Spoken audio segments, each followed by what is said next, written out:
Class 10। तो कल मैंने आप लोगों को शब्द तथा पद में क्या अंतर है उसके प्रश्नोत्तर बता दिए थे। क्या क्या करना है, फ़ोटोज़ मैं आपको PDF फॉर्म में भेज दूँगी, फिर आप अपने प्रश्नोत्तर को कॉपी में लिखिएगा। आज चलिए आरंभ करती हूँ अपना दूसरा अध्याय, व्यवहारिक व्याकरण में रचना के आधार पर वाक्य रूपांतरण, transformations on the basis of sentence structure. तो वाक्य का रूपांतरण करना है रचना के आधार पर। रूपांतरण या रूपांतरण शब्द दो शब्दों से मिलकर बना है, ठीक है। रूप तथा अंतरण, रूप का अर्थ आप जानते हैं तथा अंतरण का अर्थ है बदलना या परिवर्तन। इस तरह रूपांतरण शब्द का अर्थ हो गया एक रूप का दूसरे रूप में परिवर्तन। तो यहाँ पे एक रूप से दूसरे रूप में वाक्य का हम रूपांतरण करेंगे, मतलब एक रूप से दूसरे रूप में हम वाक्य को बदलेंगे। तो सबसे पहले देखते हैं वाक्य रूपांतरण। वाक्य रूपांतरण या वाक्य रूपांतरण शब्द अंग्रेजी के सेंटेंस ट्रांसफॉर्मेशन का अनुवाद है। यह वह प्रक्रिया है जिसके अंतर्गत एक प्रकार के वाक्य को हम दूसरे प्रकार के वाक्य में बदलते हैं या रूपांतरित करते हैं। उदाहरण के लिए यदि आप किसी विधानवाचक एफर्मेटिव वाक्य को निषेधात्मक यानी कि नेगेटिव या प्रश्नवाचक वाक्य यानी कि क्वेश्चन वाक्य में बदलते हैं तो यह वाक्य का रूपांतरण होगा। तो एक वाक्य को हम ले लेते हैं जो कि बिल्कुल सीधा साधारण विधानवाचक वाक्य है, इसे हम निषेधात्मक यानी कि नेगेटिव वाक्य में बदलते हैं। तो इसका रूपांतरण कैसे होगा, आप उसका उदाहरण देखिए। विधानवाचक और रूपांतरित वाक्य, बच्चे ने आम खाया, बच्चे ने आम नहीं खाया, ये निषेधात्मक वाक्य है। इसी वाक्य को हमने निषेध में यानी कि नहीं में बदल दिया। बच्चा अपने घर गया, क्या बच्चा अपने घर गया, क्या लगाकर हमने इसे प्रश्नवाचक वाक्य बना दिया। तो देखा आपने, एक वाक्य आपको दिया गया है, आपने इसे बदल करके कैसे निषेधात्मक वाक्य और प्रश्नवाचक वाक्य में बदल दिया। पिछली कक्षाओं में आप पढ़ चुके हैं कि विधानवाचक, निषेधात्मक, प्रश्नवाचक आदि अर्थ के आधार पर किए गए वाक्यों के भेद हैं। तो ये अर्थ के आधार पे होते हैं, ठीक है, ये अर्थ के आधार पे वाक्यों के भेद हैं। अतः इस तरह वाक्य का रूपांतरण अर्थ के आधार पर भी किया गया रूपांतरण कहलाता है। तो ऐसे वाक्य का जो बदलाव होता है इसे हम अर्थ के आधार पर समझते हैं। ये कौन सा है, अर्थ के आधार पर किया गया रूपांतरण। लेकिन ये पिछली कक्षाओं में। इस कक्षा में 10वीं कक्षा में रचना के आधार पर आपको वाक्य रूपांतरण करना है। किसके आधार पे, इस कक्षा में आपको रचना के आधार पर वाक्य का रूपांतरण करना है। रचना के आधार पर वाक्यों के भेद प्रभेदों को परस्पर एक दूसरे में बदलने की प्रक्रिया को ही रचना के आधार पर किया गया वाक्य रूपांतरण कहा जाता है। तो रचना के आधार पर क्या होता है, वाक्य के जो भेद हैं वो प्रभेद हैं वो एक दूसरे में बदले जाते हैं और ठीक इसी प्रक्रिया को हम क्या कहते हैं, वाक्य रूपांतरण। और रचना के आधार पर वाक्यों का रूपांतरण कैसे किया जाए, इसके लिए रचना के आधार पर किए जाने वाले वाक्य भेद के बारे में पहले जानना होगा। तो हमें सबसे पहले क्या जानना है, वाक्य के भेद। पहले हमने अर्थ के आधार पर वाक्यों के भेद पढ़े थे, विधानवाचक, निषेधात्मक और प्रश्नवाचक। अब हम पढ़ेंगे रचना के आधार पर। तो रचना के आधार पर कितने भेद हैं वाक्य के, सरल वाक्य, जटिल वाक्य जिसमें मिश्र और संयुक्त वाक्य आता है, ठीक है। तो यहाँ पे एक क्रियापदबंध वाले वाक्य होंगे, फिर एक अधिक क्रियापदबंध वाले वाक्य होंगे और इसके बाद और भेद नहीं है, यहीं पे दो भेद आपको कर लेने हैं, ठीक है। तो मिश्र वाक्य, संयुक्त वाक्य जटिल में आ गया और एक सरल आ गया, मतलब एक बिल्कुल सिंपल सेंटेंस है और एक थोड़ा सा मिक्स्ड और जॉइंट यानी कंपाउंड सेंटेंस है। तो ये आपके हो गए 3 भेद समझ लीजिए, लेकिन मुख्यतः 2 पढ़िएगा क्योंकि दूसरे में 2 आ जाता है, ठीक है। तो क्या है, रचना के आधार पर वाक्य के कितने भेद है, रचना के आधार पर वाक्य के 2 भेद है, सरल वाक्य, जटिल वाक्य। इसमें एक क्रियापद बंध है, दूसरा एक से अधिक क्रियापद बंद है, ठीक है।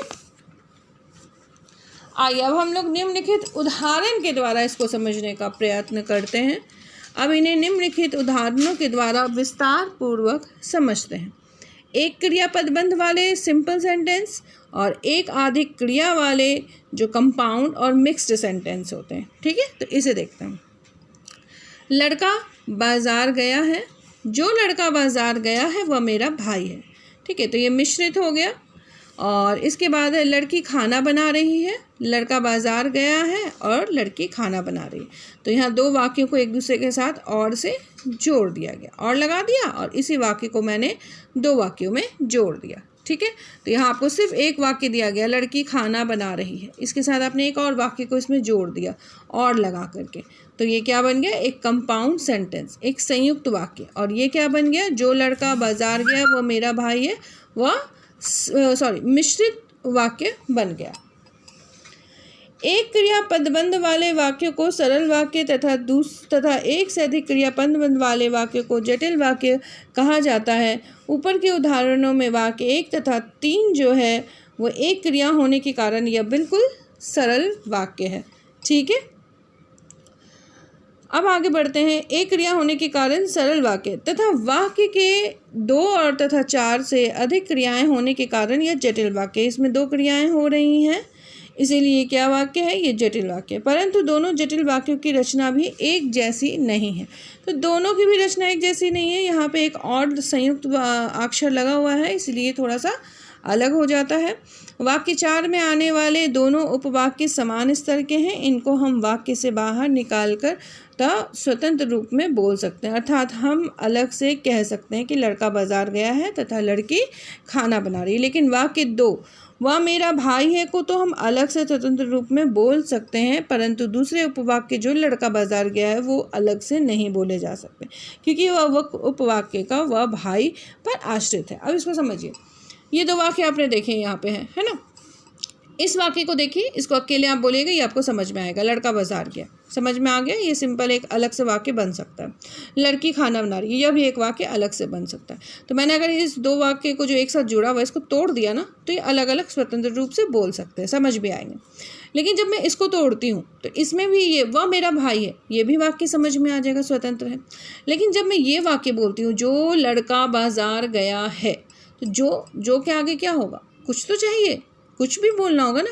तो ये क्या है, इसके ऊपर आश्रित है, ये निर्भर करता है। ठीक है, और ये किसी पे निर्भर नहीं करता। मतलब ये 3 वाक्य अलग से बोले जा सकते हैं, सिर्फ ये वाक्य जो है वो किसी पे बोला नहीं जा सकता अलग से। तो इसीलिए ये जो है वो मिश्रित वाक्य का अंश है। ठीक है, अब आपको क्लियर हो गया। इसका अर्थ यही हुआ कि वाक्य 2 में एक वाक्य आश्रित उपवाक्य है और दूसरा प्रधान वाक्य है, जबकि वाक्य 4 के दोनों उपवाक्य परस्पर स्वतंत्र उपवाक्य हैं। ना कोई किसी का प्रधान है और ना कोई किसी पर आश्रित है। स्वतंत्र उपवाक्यों को समानाधिकृत उपवाक्य, समान अधिकार वाले उपवाक्य भी कह सकते हैं। और इस तरह वो कहे जा सकते हैं कि जटिल वाक्य भी 2 प्रकार के होते हैं। वे जटिल वाक्य जिनमें एक प्रधान उपवाक्य होता है और शेष आश्रित उपवाक्य होता है, तथा दूसरा जटिल वाक्य जिनके सभी उपवाक्य स्वतंत्र या समान अधिकृत उपवाक्य होते हैं। अब इसको समझिए, ये दोनों वाक्य आप देखिए। ठीक है, ये दोनों वाक्य देख लिए।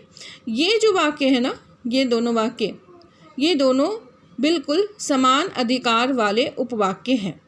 इन दोनों का अधिकार समान है, दोनों अलग से बोले जा सकते हैं। इन दोनों वाक्यों में ये उपवाक्य समान है, समान अधिकृत है, परंतु ये वाक्य जो है ये आश्रित है। तो इसमें से एक वाक्य ऐसा हो गया जो किसी वाक्य पे आधारित है। तो वो कौन सा वाक्य हो गया, 2।